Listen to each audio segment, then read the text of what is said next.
Hey everybody, what's going on? This is Always Before You, and I just got back from a section hike of the New Jersey Appalachian Trail. I did from New York to Pennsylvania with a friend. That's about 75 miles, give or take, and we took about 5 days on that, doing about 15 miles a day. Before I unpack anything, my pack is just as I came back. I came back last night, and I didn't get a chance to unpack it, and then when I was going to, I said, why don't I just do a video showing what I took. Now there's a million of these videos, so to speak, here on YouTube of what people take on whether it's a full through hike or a section hike or even just an overnight hike. But I figured, let me contribute, let me show everybody out there what I took. And I'm not going to go into great detail, just going to show you each item. And I'd also like to touch upon some things that I think didn't work well and some things that did work well. Everything that I have, every piece of gear I've purchased, or my approach to backpacking is a direct result of information that I've ascertained from forums, websites, and here on YouTube.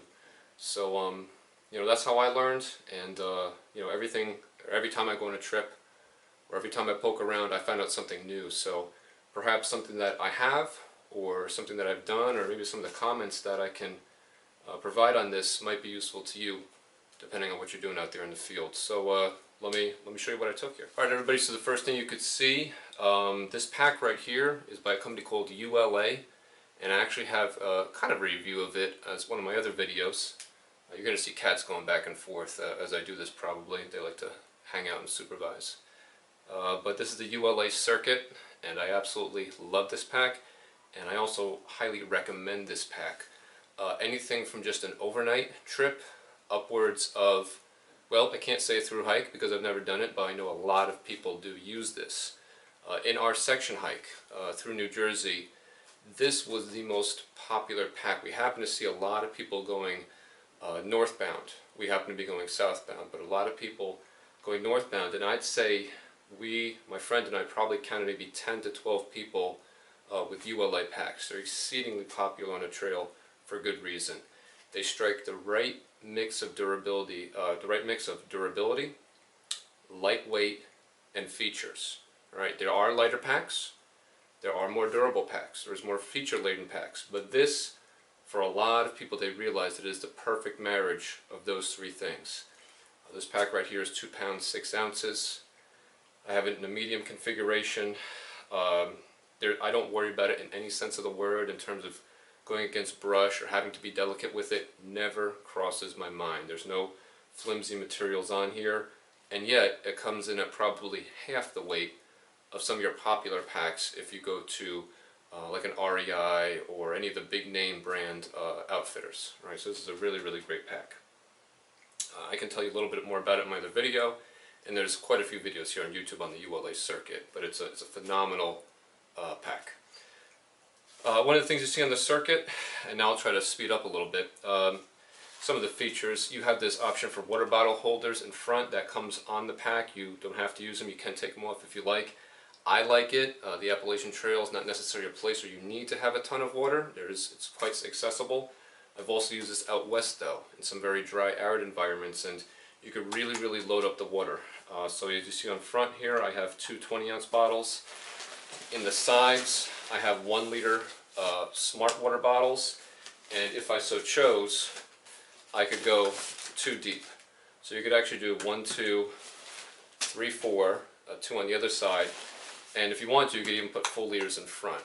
You could get 6 liters on the outside, and then if you want to do a bladder on the inside, you could. So an excellent pack in terms of water carrying capabilities, for the sheer reason that you have these very, very large, very deep pockets, which is an important feature. A lot of packs you don't have very deep pockets or very large, in addition to the front straps here which can carry water.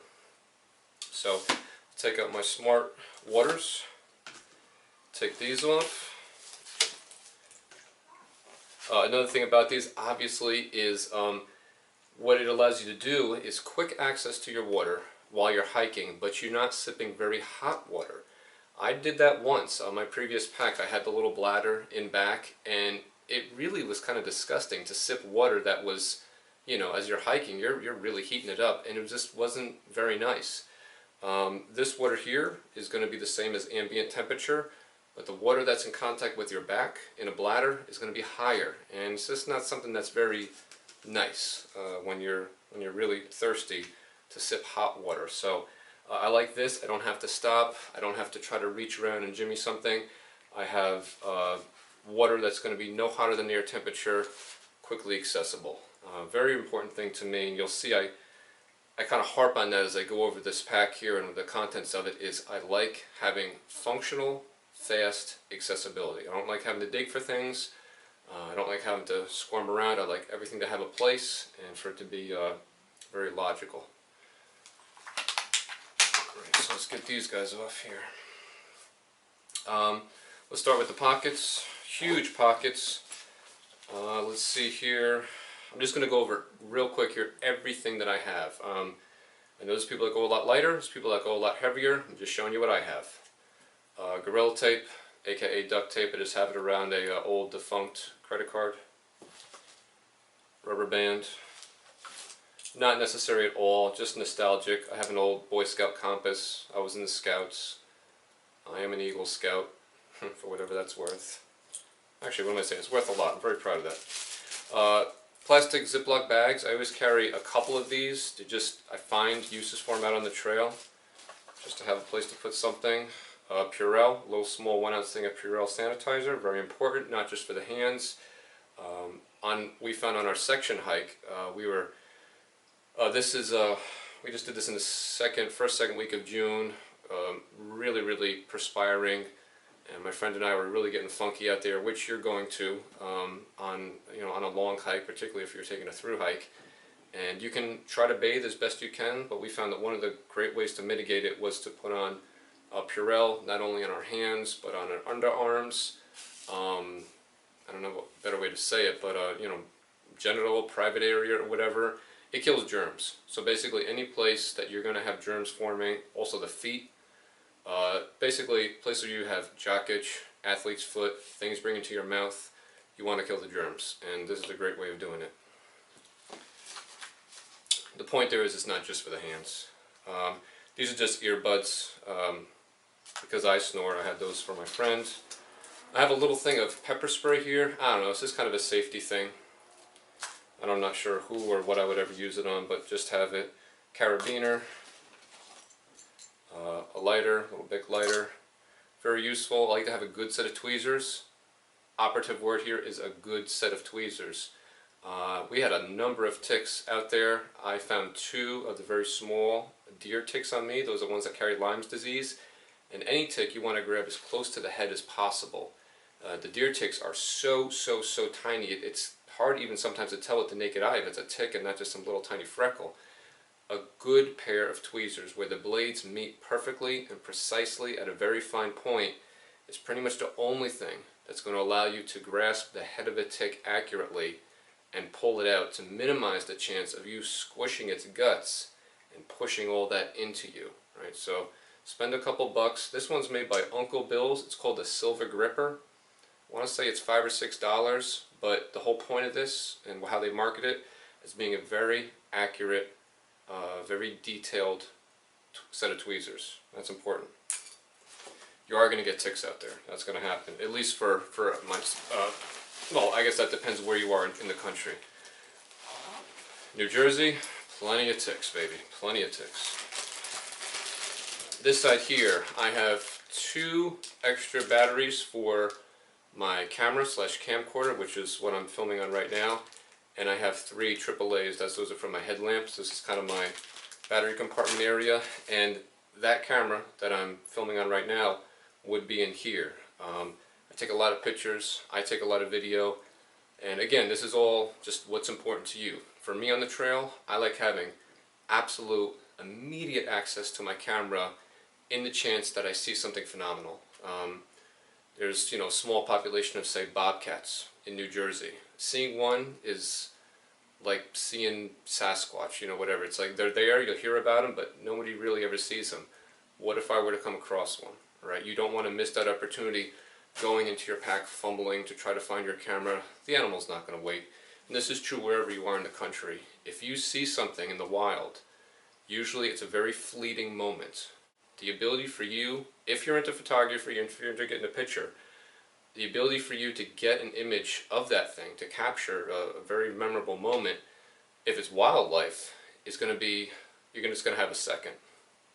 Animal's not going to wait for you. You want to have immediate access to your camera, and you want to have quiet access to your camera. Hate Velcro in terms of access. Makes all kinds of noise in the world. That animal's going to be out. You have a quiet zipper, you have a pocket right in front, and there have been times whereas I've seen something and literally within a second I'm already hitting on.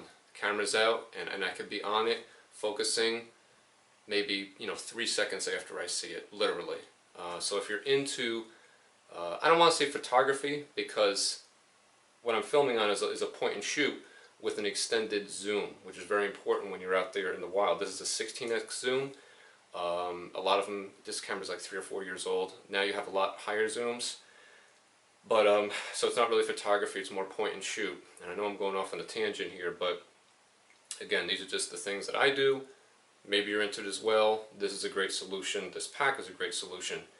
Easy, quick access to your camera to capture those things that you might only have a second to capture. Alright, on the side, my tent is an REI Quarter Dome T2 Plus, and I split the tent with my friend, so these are the poles to the tent, and I keep them on the side here. They go again into that very deep pocket. There's no chance of them falling out, and then as you saw, I took them out here. This compression strap on the side of the pack works to keep them in place even better. On this side, one of the things that I'll mention as I'm going through this is take note of where I pull things out from. There's some things that you just want to know, not so much where they are, but you're going to want quick access to them, and those things I like to not have buried. So this isn't necessarily a quick access item, but you know that evening's going to come, and I hate having to dig for my flashlight and headlamp and know where they are. So I have plenty of room in these pockets with these smart water bottles in here. I have a Princeton Tech Fred headlamp that has a red LED in addition to white LEDs. And I kind of splurged a little bit. Normally I don't bring a flashlight, but this is a Phoenix PD35. It's stupid bright. It's 850 lumens, and sometimes I just like to have a ton of light while I'm out there, just in case I hear something. I normally don't bring this, but I did this time. But anyway, I keep them here so that no matter where I am, when I come into camp at night, they're fast, they're accessible, don't have to dig or fool around for them. They're always in this pocket. Okay. In the back, now this looks like a jumbled mess, and frankly it is, but again, it's all about access. We have 2 front pockets, we have large side pockets, then we have a large rear mesh pocket. We have quick access to all this stuff that we need to get to without actually having to unzip and go into the pack, which is very, very nice. What do I keep back here? Things that I'm going to want to potentially get to during the day. I have a Patagonia Houdini windbreaker jacket. It's 4 ounces, highly compressible. It has a DWR, a durable water repellent finish on it, and it's a great quick layer to put on if you're getting a little cold, if you run into a really, really cool breeze, or if there's a light rain. It's not a rain jacket, but it'll get you through a light rain really good. And it's something, this is where you want it, because you're going to put it on and take it off, put it on, take it off throughout the day. You want it someplace where you can get to it quickly. Platypus bottle. This is for my, actually it's the one thing I can't show you. I have the Sawyer Mini squeeze filter, and this is just where my dirty water goes, and then I screw on the Sawyer filter and I squeeze it into my bottles for drinking. I don't know why. I took this, I do know why. This is a bite and sting kit. It's also made by Sawyer. It was actually their first product way back in the day, and it's totally legitimate. It's one of the only products that has, I forget, it has some kind of accreditation or testing on it that it successfully can remove venom. We went through an area which is kind of like rattlesnake heaven. It's one of the hottest spots in New Jersey, and I think maybe in many parts of the country for rattlesnakes, timber rattlesnakes in our case. And you don't really hear about people getting bit, but I just said, what the hell, I'm going to bring it just in case. but more likely it's very effective on a wasp bite. If you can get this extractor onto a wasp bite very quickly, it will literally suck out the venom, and you could actually see it. Pretty cool. You could check it out here on YouTube. They have videos, and you see just how much suction this creates on the skin. It really pulls your whole skin into it. It's a pretty cool product. Second bag for my Sawyer filter, just in case this one is to puncture. I do have a backup. These things are light enough that I do bring another one. This is just about a little over an ounce. An extended durable plastic spoon that's very wide for Mountain House and dehydrated meals. Purell wet ones, very important. I don't use these for my hands. I use these for my private areas, namely for after I'm going to the bathroom after I've done a number 2. All jokes aside though, guys, you want to be stupid clean out on the trail. I'll just be blunt, between your cheeks. You don't want a rash developing there. It will break you. It might be funny for the first couple minutes joking around with your friends, but if you're out there for a number of days, it's just not healthy. It's going to screw you up, and you're going to have some seriously bad rash, and you know, if you let it go, it could be something you might have to actually be seen for. So make sure you have at least one of these with you. They're very, very important. This is just a book I took with me. New Jersey, New York Trail Guide. Just doing a little reading in the tent. Thing of Advil. You could also put these just in a little Ziploc bag. I just happen to have this. It's called Vitamin I out on the trail. Always have some ibuprofen. It's very important. This is a little miscellaneous thing. Patch repair kit for my Nemo. I have a Nemo Astra Air. It just came out. It's an air mattress, but it's a lightweight one. It's only 13 ounces. They just redesigned it. Anyway, this is a repair kit for that in case I get a hole. This is just the last day we got a bar of soap from the Mohegan Outdoor Center. I wasn't carrying this with me the whole time. I just figured I didn't want to waste it. Another Ziploc bag, and this one, speaking of useful Ziploc bags, I actually kept the deer tick that was on my leg, that was latched into me. And you can send these out if you start to develop any symptoms. You can go to the doctor, and if you have the actual tick, it aids in diagnosing for Lyme's disease. Again, and I was able to get this guy fully right at the head because of those good tweezers. But Ziploc bag, you want some place to keep a tick, right? You never know. So that's it for my easy access. And again, going back to accessibility, these are not something I want to dig for. Right? As I'm going along the trail, if you feel things happening back there, you just want to, wipe and keep moving. The jacket, the Houdini, you're going to take it on and off during the day. God forbid, the unlikely chance we got bit by a rattlesnake. I'm not digging in the bottom of my pack for this thing. It's right there. I could pull it out in just a few seconds. I could see it. Or I wouldn't pull it out, probably my hiking partner, but accessibility. I'm filtering water throughout the day. It's happening. Trails crossings, we fill up a couple times during the day. Don't want to have to dig for this. You want it to be right there and accessible. Spoon for eating, again, accessible. And I guess the book and the repair kit really didn't matter, but I had the room, so I put them there. Alright, let's move on. The ULA is, as you can see, it's a roll top.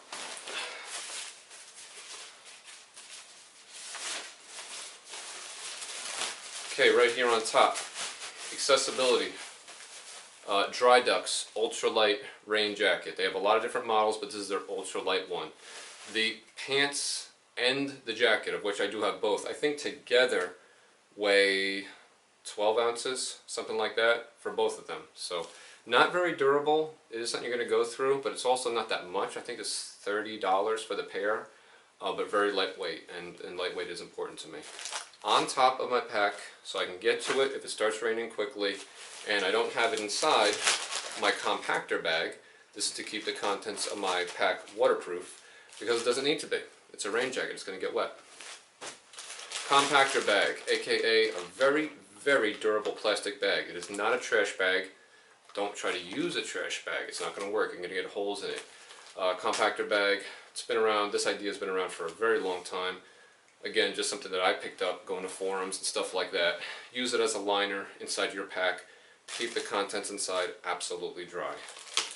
I use a little chip clip just because it totally seals the top rather than trying to roll it over or use a rubber band. These weigh nothing and it makes it very simple. Here's my food bag. It's also my bear bag. Outdoor research. I'm not sure on the size, but I was able to fit 5 days worth of all my food inside of here. I was just looking to see if they had the size. They don't, but it's quite big.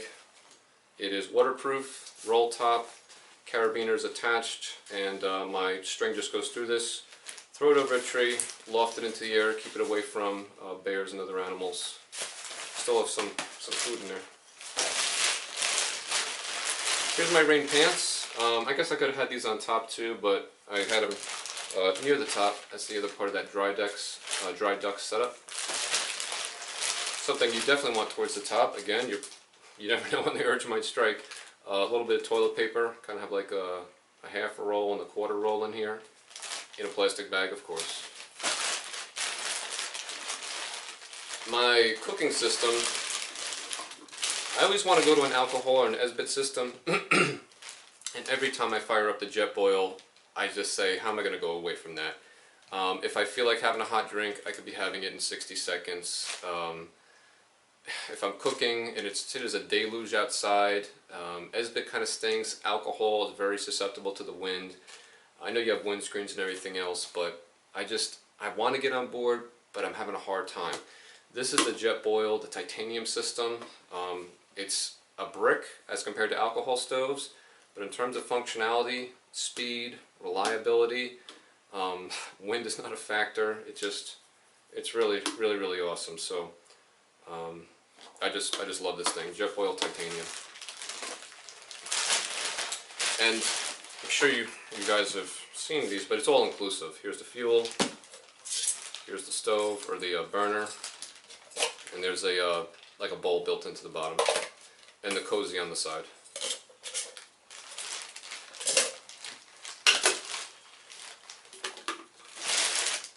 Okay.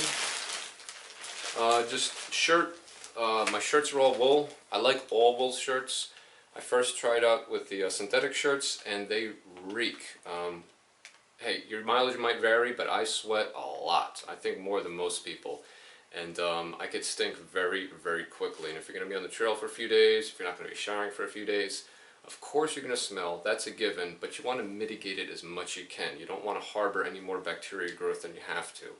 I've found, and this is not just me, this is going back to World War I or whatever, wool is really the way to go. It inhibits bacteria growth better than anything else. It dries really, really fast, and there's a lot of lightweight options out there. It doesn't dry quite as fast as the synthetics, but what you give up in dry time, you get back in not smelling as bad. So I prefer wool. Here's a bag. I'm not going to go over all of its contents, but just all my little things. I have seam grip in here. This is to repair the tent. I have a fire starter, a little 1 ounce thing of soap. I actually brought some shampoo on this. A collapsible toothbrush. I have a little first aid kit, toothpaste, chapstick, and that's pretty much it. Well, actually I have a mirror in there too, and you might say, why a mirror? A mirror comes in handy when you're trying to look at places where a tick might get into and you don't want to have your friend looking at those areas. So to have a little half-ounce plastic mirror, I've used it more than one time to get a good scan on my body. Again, here in New Jersey, we're one of the worst states for ticks, so that might not apply to you at all, but I like to have a little mirror. Clothes bag. Here's one of the things that I learned, and man, this is going to be variable based on when you go, but on this section hike, it was 5 days, again 75 miles through New Jersey. I took one pair of pants, and it was a pair that's you can transform it where the knees come off to make it shorts.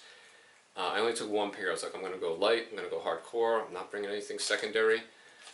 2 pairs of underwear, 3 pairs of very, very thin, the kind of running socks, like low top running socks, and 2 short sleeve shirts and a long sleeve shirt. I wish I had brought another pair of pants, because once those got wet and they stunk, it caused some chafing and some rash to develop. Not where kind of like my underwear was, but just being in contact with that wet. It's probably harboring some kind of nasties and just swishing back and forth against the skin, mile after mile. You know, there's always talk about, you know, going hardcore, being lightweight, you don't need this, you don't need that. Need is relative. Do I need it? Am I going to get home alive? Of course, but right now I have red rashes on my inner thighs from pants that were exceedingly dirty. You may not develop a rash that easily. You may not sweat as much or whatever the case may be, but you also might be worse than me. So just my 2 cents. For a 5-day hike, I would definitely bring at least something secondary to just be able to swap, whatever it is. Shirt, at least have a second. Pants or shorts, at least have a second to change into. And what did I have here? One t-shirt I was wearing, second t-shirt, 2 pairs of underwear. I had one on, of course. Here's my other pair. A little Smart Wool thin running socks, and a place to keep them. Nice to have them all in one place and to keep that kind of smell condensed into one area. The body portion of the REI Quarter Dome T2 Plus. Again, myself and my friend, we split the tent. So I have the body and the poles, and he had everything else. And it's almost it, everybody. We're getting down to it. Here's my sleeping bag. You'll probably never see this again. Tundra Warmth Unlimited. These are from Poland, and this down is ethically sourced, meaning that the geese were not actually killed. If you guys want to check out something cool, Google these guys. You'll probably come across my review on Backpacking Light. If you haven't bought one yet, I wouldn't say sell what you have, but if you're in the market, they sell at all different temperature ratings. And just be advised, it's a very roomy bag. It's not a narrow cut. It is a mummy, but as mummies go, it's a little bit wider. I happen to like that. I really move around a lot in my sleep, but the main thing here is ethically sourced down. Again, they don't kill the geese to get this down, so that's pretty cool. Tundra. That's a 30-degree bag, or 32 actually. Bear bag. There's my rope to hang my food. MSR towel, bigger than I needed. I just got this years ago. I had bought all different stuff when I first got into backpacking. Most of it is gone in favor of much lighter stuff. I still have my old MSR towel, which is really big. That was for bathing, which I actually never did. And here's that Nemo Astro Air 20, this is a new one, Astro Air Light 20R. Just about the same weight as the Thermarest X-Lite. It's 1 ounce more. It doesn't have the reflective material in it, but it's a lot wider. It's 20 by 72, and I'm actually going to do a video of this, you'll see it, but it doesn't have any of that tapering. It has the full rectangular cut, and not only that, but it's also thicker. I have both of them here. I'll show you in the other video. I'd say it's about 3/4 to maybe an inch actually higher. It's more plush, and it's only 1 ounce more. Only downside is you don't have the insulation, but in the summer, it's perfect. It's brand new. It's really sweet. Last thing, Instaflator. You can Google this. This way you don't have to blow up your air mattress with your mouth. This is a long thing. You unroll it, and this end goes onto the nozzle. The other end you kind of blow into with your mouth away from it. This whole entire tube will fill up with ambient air, and then you roll. Alright guys, got cut off there. So the Instaflator, once you, I guess I could even show you here, you unroll this whole entire thing. It's quite long. Only downside to this part is you probably can't do it inside of your tent. You do have to be outside, so if you have some weather, you really can't use it. You're going to be forced to blow it up by mouth. But if it is decent outside, you're going to extend this whole thing. I'd say it's probably 9, maybe 10 feet long. Do something like this. And when it's extended, that whole thing is going to fill up with, it's going to suck in, draw in ambient air via a vacuum. And then you just roll it all down, it'll all go into your air mattress, and you can fill up the whole mattress just by doing that 2 times over, which takes about, not even a minute, maybe like 45 seconds, something like that. So very fast, and it's just far superior. These things weigh about 1.5 ounces, and you can find these online for about $3.95. So you definitely want to pick up a few of them. They are pretty robust. You can repair this with duct tape if you do get any holes. I've had this one now for 2 years. I had one little rip. I put a piece of duct tape on it and it's been fine ever since. But for $4, you're probably better off just buying a second one. So that's the Instaflator. Alright everybody, that's pretty much it. Last thing they have is that compactor bag. These are, again, quite large. These are specific. You do want to use a compactor bag, and that is what it will say on the box when you're looking for these. And that'll keep everything inside all dry. So that is the entire contents of the ULA. Very, very lightweight. Again, round with nothing in it. It's coming in at about 2 pounds, 6 ounces. And that's the contents of my pack. What I have here, what I guess I was trying to convey, was a good mix, striking a good balance of things which are decisively lightweight, but not ultralight. If you're a little afraid to go into that camp, if you're maybe worried about durability, things like that, this is going to take a lot of weight off your back from the traditional gear that you're going to find in most outfitter stores, but you don't have to worry at all. Everything here is totally durable, and you hike as you've always hiked, and just you're doing it with a lot less weight on your back. I have everything out now, but right before I made the video, I put it on the scale, and I put the camera that I'm filming on inside of it, and my base weight with everything you see here, minus food and water, is 15 pounds, 4 ounces. And then, you know, just add your food and water as applies. For our 5-day hike, at the very beginning, with all my food, full water, I was coming in at 27 pounds and change, which I think for a lot of people is very, very comfortable weight. So, alright everybody, it's always before you. That's the contents of my pack. If you have any questions, please leave them in the comments, and I'll be sure to get back to you. Thanks for watching.